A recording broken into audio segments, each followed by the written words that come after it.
Hello and welcome back to another OmniHeroes video.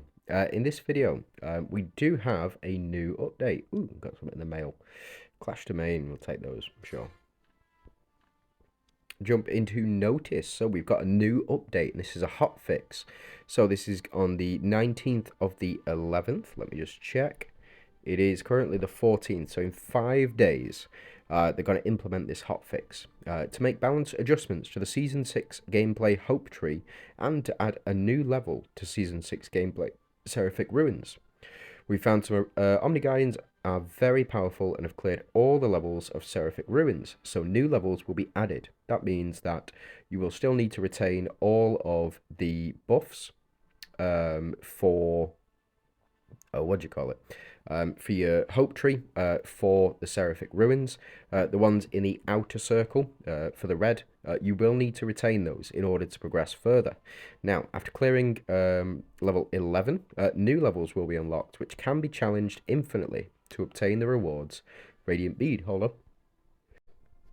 Sorry about that, I just had to sneeze. Radiant Bead, which can be used to upgrade the Hope Tree. So they're just expanding on the Seraphic Ruins gameplay. And hopefully they'll make it very, very challenging. Now, I haven't had enough attempts to get through. I've been doing it as efficiently as possible, but as you can see, I'm up to level 11. I've got one attempt on the majority of them at level 11.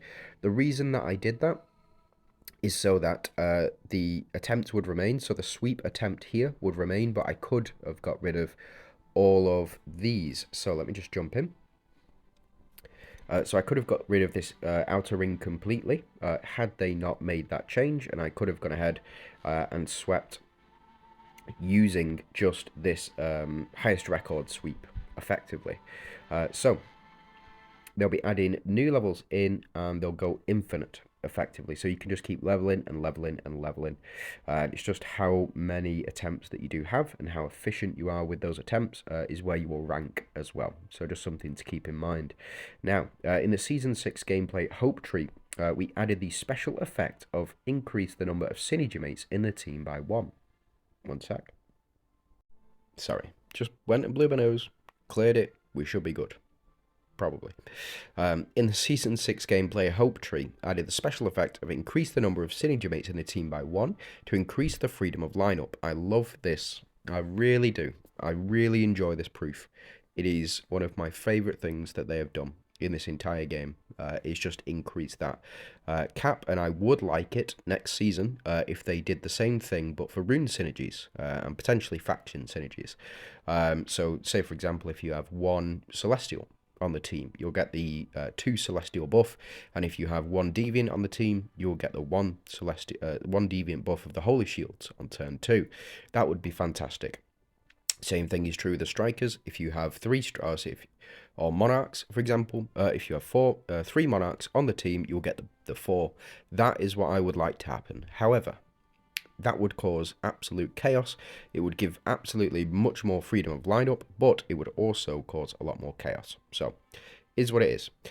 In the meantime, however, we also found that teams that mix multiple synergies are able to gain lots of energy in a very short time, and are able to use the multiple skills. For example, skill Banish and Ascension from Mystifiers, and Grace of Claw from Doomsdayers, and Grace of Hunters from Glorians can be used at the same time. This has made PvP gameplay very imbalanced and full of randomness. If you checked out this previous video of my World Arena, you will know it is completely random, pretty much. You just don't know who's going to win. It is all RNG. There is strategy behind it. There is strategy, but you've got to play into these effects. So you've got to have, full Grace of Claw, full Banish, full Ascension, and full Grace of Hunters from Glorians, and your teams are effectively unstoppable, especially if you've got like an Ethereal in there. Now, the way that it works currently, so if I jump into Seraphic Ruins, I'll jump into Stormlord, let's go into Trial. Let's take you out, and then, yeah, they're over here on the right-hand side. Let me move this out of the way. So I've got Catherine in here. Currently my Mystifiers are at 2, which means that I will get the buff from Mystifiers here, and I'll get the energy increase as well. So synergymates gain 25 energy after each basic attack. At the start of battle, all allies gain 25 energy. The same is true of this. Synergymates gain 9 energy every time they receive healing. At the start of battle, all allies gain 25 energy. So you could have that. Then we could move into here, and then we would get Glorians. And I would also get synergymates gain 25 energy after using their ultimate skill. All allies gain 25 energy at the start of battle. Same is true here. All allies at the start of battle gain 25 energy. So each ally on the team with just these two on it will be gaining 50 energy at the start of the round. 50 times 5 is 250. So you start the battle with 250 energy if you build your team right. And if you were to go, say, I have Proof of Dooms at the moment. So if I say put Helios in here, I would jump into Dooms and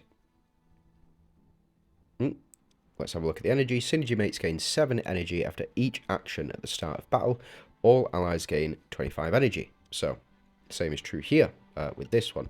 So that is 50 energy, 150 energy with these 3 factions on. And if I were to do something like this or add another proof, so if I had, so at the moment we can jump in to Ethereals. Again, 25 energy at the start of battle, 25 energy at the start of battle. But if I were to have proof of Ethereals as well as, say, proof of Valianters, then that would be 5 times 50. 250. I think that's how it works. But that's from each faction. So effectively, you start out the battle with 400 energy. If you build your team correctly, you start the battle with 400 energy. That then goes ahead and triggers, where have you gone? This banish effect. Banish effect. Grace of Gaze. Consumes 100 energy to banish 1 enemy. Targets for 5 rounds. Because I've got mine up to 5, it'll target for 5 rounds. And it consumes 100 energy to banish 1 enemy. So, you start with 400 energy. Before they nerfed it, before they only allowed 1 banish every 2 rounds, this effect, you lost 4 of your team. Consumes 100 energy to banish 1 enemy. You started out with 400 energy, and this is the effect of it. You would get banished right away.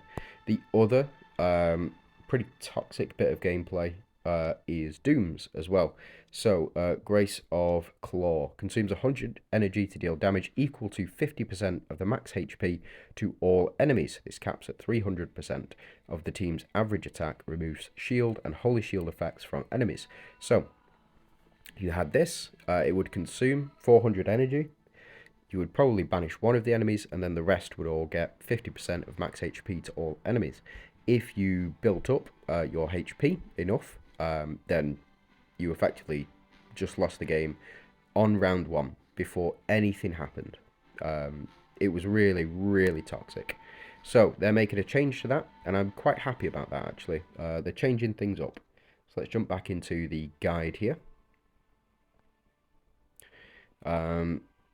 Yeah, this made PvP blah blah. And some battles are decided in the first round. In fact, that is technically correct, but it was more before any unit had taken any action, which was it's not what they intended. It is, it's clearly a mistake, and they are rectifying that now. Fair play. They admitted that it was toxic. They didn't like how it was going, and now they're making a change. So devs, well done. Thanks very much. I appreciate it, and I think it's going to make next World Arena very interesting. I think this World Arena, if you had those 3 proofs and the energy's up to full, absolutely you just won the game. Now the effect of synergy in Hope Tree, including gaining energy and using skills, can only be triggered when there are at least 3 heroes with the same synergy. If you have increased the number of synergymates in the team by 1, there should be at least 2 heroes with the same synergy to trigger it. And what that means is, when I jump into seasonal content here, and we'll go into Seraphic Ruins again. One sec. So we jump in here. Let's go into trial. What that means is you can't have a team that looks like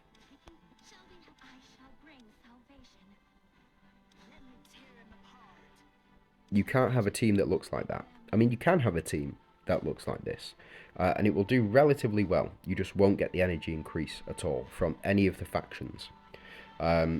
So what it means is you now need to have at least 2 of the particular faction to gain that energy increase. So I would need these 2, and I would need these 2, and then I would, put a Mystifier in there, sure. But it just means that I can activate the energy gain of the Glorians, and I can activate the energy gain from the Dooms as well. I would not gain energy from the Mystifiers buff here. So even though it says I have 2 Mystifiers on here, and it's currently activating this energy gain, it will not moving forward. So you would need at least 2 Mystifiers and proof of Mystifiers. Otherwise, you would need 3 of a particular type of synergy. So because I have proof of Dooms, it doesn't work out too well. In fact, yeah, it does. Let's jump into Dooms. Hold on. Let's jump into Dooms.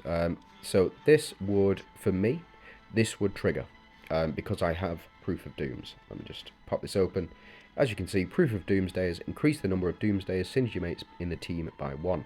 So I would gain the energy from this. If I didn't have proof of Dooms, so I don't have proof of Ethereals.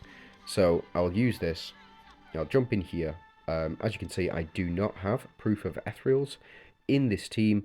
And so after the update, I won't gain any energy from having 2 Ethereals on the team. I would need 3 Ethereals on the team. So getting those proofs is going to be really important. Really, really important if you want any energy gain whatsoever and you want to build, coherent teams. You're going to need to have those proofs in place for basically all factions moving forward. So that's just a little overview on that particular bit. Let's jump into the next bit here. So here we go. In PvP gameplay, in PvP gameplay, a team can gain up to 100 energy per round. PvE gameplay will not be restricted. That is very good. It's very good in the fact that they're not restricting that in PvE. And the reason for that is because a lot of people rely on that energy gain, and a lot of people rely on it for places like Rift Odyssey, for the Seraphic Court as well. You need a lot of energy build up for that. And fortunately, they've kept that around. So it will change in PvP only. That's in 𝗩𝗁𝗁𝐺𝐶𝑖𝑢𝑚 and World Arena as well. Those are the 2 places that you'd be able to challenge other players. But yeah, you will only be able to gain 100 energy per round. That means that you'll get to a max energy so you get up to max energy at round 4. If you're not using that energy. So say for example, we saw before it costs 100 energy to activate the Dooms, and it costs 100 energy to activate Mystifier's banish effect. You'll only be able to banish, so effectively you'll be able to banish 1 enemy with that 100 energy on your first round, but then you'll only be able to build up another 100 energy. So by the next time that you can banish somebody, you'll have 200 energy. Your energy will go down to 100, and you'll I think it will be enough to trigger the awaken effect. So it'll still be quite fun. It'll just be much, much less oppressive. They just put no restrictions on it whatsoever, and that was a mistake. But fortunately, they're rectifying it now. So we will strengthen the skill effect of Avengers because nobody's playing Avengers. Nobody's playing those Avengers teams. In my World Arena lineup, I have used one Avenger, and that was Sal, and that was because I wanted to see how he would do on an Ethereal's team. I think that's going to be quite a good team next season. So I'll keep practicing with that. I'll keep testing that out as well. See how good Sal is on the every time you dodge an attack, you do a super, or you do an ultimate. I think that's going to be fantastic. But in in the skill Grace of Elysians, the effect of mystical power gain from energy will be increased from 3% up to 30% to 6% up to 60%. It's going to make Avengers really, really powerful in that one spot at the back. There is still the fact that you can be banished. You can banish that one spot at the back, and you will effectively lose the game, or lose the match anyway, based on that one unit getting attacked or being banished. Now, this also works in, we will strengthen the skill effect of Valianters in Hope Tree. In the skill Grace of Soul-Eaters, the attack, HP, and defense taken from the target will be increased from 50%, 70%, 90, 110, 150 to 100, 140, 180, 220 to 300%. So they've effectively doubled the effect of the Valianters, so the Grace of Soul-Eaters. So when your 3 units disappear, or your 2 units disappear, you will now gain, if you've got that up to level 5, that unit will gain 300% attack, which is, 300% attack, HP, and defense. Now, I didn't have a problem with Hades when I used him as a Soul Eater. So I used Soul Eater, and I used Grace of Elysians, and I used Grace of Soul Eaters on that team. And what happened was that Hades never died. He could never die, but he could be banished. And again, that is the main problem, that everybody's running at least one Mystifier on the team. Fortunately, you will now need to run 2 Mystifiers on every team, which makes it a lot more difficult.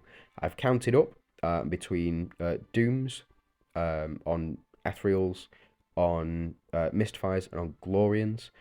You can only run a maximum of 7 teams with 2 on each. And what I mean by that is, so say Team 1 to Team 7, you can have 2 Ethereals, and then you run out of Ethereals, because there's just not enough Ethereals in the game to fill up 9 teams. So at least 2 out of your 9 teams, if you are competing in Challenger or Supremacy, at least 2 of those teams will not have a Glorian on them.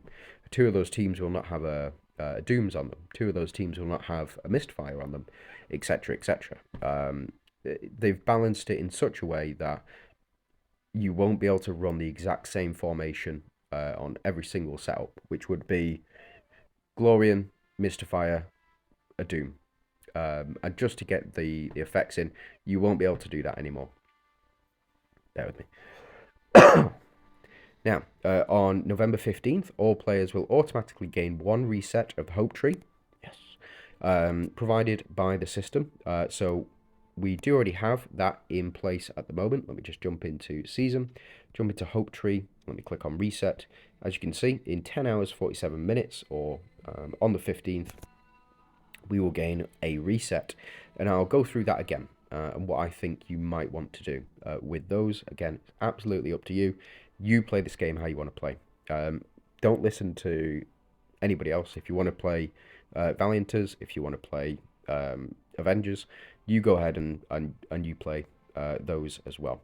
You play this game how you want to. Now, you'll get the free reset, and in addition, we will add 1 reset for all players in the update on November 26th, which means that there's going to be another update on the 26th of November. So stay tuned for that. I'll have news on that, and if you are not subscribed already, please do. Now, Hero Arthur's passive skill will be able to reflect debuffs from Hope Tree.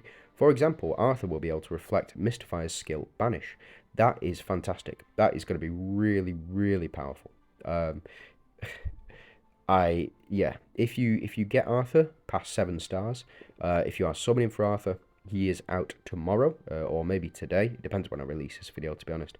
But he is out very, very soon, if he is not out already. I have tested Arthur, so let me just jump into him. I have tested Arthur a lot over the course of the past couple of weeks. I have put him in every single team I can possibly put him in. I've already done a 6-star review on him. He wasn't super impressive for me. This skill here, when Arthur is deployed, he grants all allies 25% chance to reflect any debuff received back to the caster. When Arthur himself deals reflect damage, he deals additional damage equal to 5% of max HP, not exceeding 1000% of Arthur's attack. When an ally deals reflect damage, all allies have their attack increased by 10% and max HP increased by 10%, stacking up to 50 times. So you get an increase of 500% attack and 500% HP. This is nowhere near as powerful as 𝗔𝗁𝗁𝗁𝗁's passive. 𝗔𝗁𝗁's passive, I believe, goes up to 2500% HP, and her attack, or the attack, only goes up to 10 million. I think this, the first part of Arthur's passive, have their attack increased by 10%, is much better than 𝗔𝗁𝗁𝗁's passive, but I think the second part of the passive, max HP increased by 10%, is much, much worse than 𝗔𝗁𝗁𝗁's passive. It is what it is. Now, this bit here, the next one, this is super mid for a 7-star unlock. Increasing the triggering chance of King's Crown to 50%. So you'll have a 50% chance to reflect any debuffs received back to the caster. That can be used in normal, and it can be used in seasonal PvP as well. So World Arena and Foggy Coliseum. I think this is going to get much better when it gets to 50%. But I can't be sure. I really can't be sure. I just don't know. I suspect it will. 50% is better than 25%. 25%, you cannot rely on it. Anything below 30% chance, you cannot rely on it. Do not rely on it. Do not expect it to happen. At 50%, it's a bit better. It's more middle ground. You've got a coin flip. Anything above 70-ish%, I would say 70%. Anything above 70%, you can start to rely on. It's feasible to rely on it as well. So that's just my 2 thoughts on him. You know, if you want to go ahead and summon on him, you should do. I am currently, as you can see, I'm using Talonas's Dodge Runes at the moment, but after an ally takes action, Arthur increases defense and max HP by 100%, stacking up to 25 times. This effect triggers up to 10 times per round. Now, this here, after an ally takes action, Arthur increases defense and max HP by 100%, stacking up to 100 times. This effect triggers 10 times per round. So, you can get up to 10,000% defense and max HP every time an ally takes an action. That can be triggered during seasonal content when, say, an ethereal dodges an attack, and they rebuttal with an ultimate attack. That would technically be taking an action. So as you can see from the gameplay that I've released from the Ethereals builds that I've done, getting Arthur's red runes, it's gonna be mental. He is gonna be so strong with this. I would say this is probably the best set of red runes that there are, besides maybe 𝗁𝗁𝗁𝗁's red runes, Astrid red runes, and Arthur's red runes. I would all say are in the highest tier, for me anyway. It's absolutely fantastic. This is gonna change the game with Arthur specifically. But again, you need to save up, and it's exactly what I've been doing. So if we jump into Merchants Guild, jump into Celestial Shop, as you can see, I've got 715. I'm going to be very patient. I'm going to complete the next RO. I'm going to get that amount up to 800. Anything after 800, I will spend, but I'm saving those solely for Arthur. Arthur will get red runes right away for me. I'm not even going to go to Epic and evolve them. I have never done this with a unit before. The last unit that I saved up this much for was Eudora, and I got her red runes right away. Eudora's red runes as well, it's probably up there.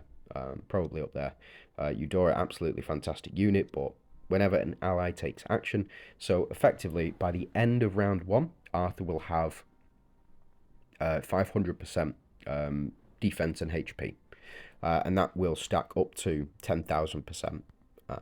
So by the end of round 10, I'm going to say, if your team have not taken any other actions on top of it. So by the end of round 10, you will be up to 5,000% increase of HP and defense. He's not going to be able to, you're not going to be able to drop him. He will not die with those red runes active. So keep that in mind. If you are willing to spend on the game and get copies of Arthur, I would suggest getting him up to 8 stars and then saving up for his red runes. Now, that was just about it. He will be able to reflect banish skill. We'll see about that. I'm not too fussed about that. The reflect, they seem to have put a lot of stock in it, but if you got to put a lot of stock in it, move it up to 100%. You know, let us reflect it all the way back. Every single debuff, reflect it back, and it'll build up so quickly. Now, through this adjustment, we hope to improve the balance of PvP while retaining the bonus of the hope tree into PvE gameplay. Hope we can bring a better gaming experience to Omniguardians. I mean, honestly, for me, the hope tree, it's fantastic. It is fantastic. I love it. I really do. I really, really enjoy this hope tree. It's so much better than the sweep mechanic. It's so much better than the old system that we had, where you had to grind and grind and grind, and then waste all of your tokens on RNG. I remember spending 300 to 400 tokens to get one slate. It was horrible. It really was. But now there is a clear and concise method of getting these as your beads. It is through gameplay. You do not need to rely on RNG to win. You do it by skill. And that, for me, is a much, much better system than the previous Chaotic Space. Although I do miss Chaotic Space in the form of a place to test lineups. So as you can see, on here, we don't have a place to test lineups. I can jump in here, but, one sec. Sorry. I can test a lineup in here, but I'm not taking this team here. There's no way I'm taking this team into World Arena. There's no way. Hold on, one sec. I think it's you. You healing, no, direct damage negation. Physical attack. Magical attack. Holy shield negation. Healing dependency, here you go. All damage is greatly reduced, only healing skills can damage the boss. You can one-shot this boss with Seraphina. You can one-shot this boss with Persephone. You can one-shot this boss with Ashlyn. It's mental. But you do not want to use Ashlyn in World Arena. I would not run this team. If you paid me, I would not run this team in World Arena. Absolutely not. So I have no place to test any of the lineups that I really want to run. That is something that they need to work on. You can test in Rift Odyssey. A new Rift Odyssey will start tomorrow. Fantastic. But you can test in Rift Odyssey, but you've put so many PvE artifacts in there. You've got no place to test PvP. I think they're updating that. I think they will be releasing a new mode next season where we can go ahead and test our PvE builds. I really hope they do. That would be fantastic. Yeah, it is what it is. Ariana. I lost to you, Ariana. I'm going to let her know. Hold on. Let me just jump in this world chat.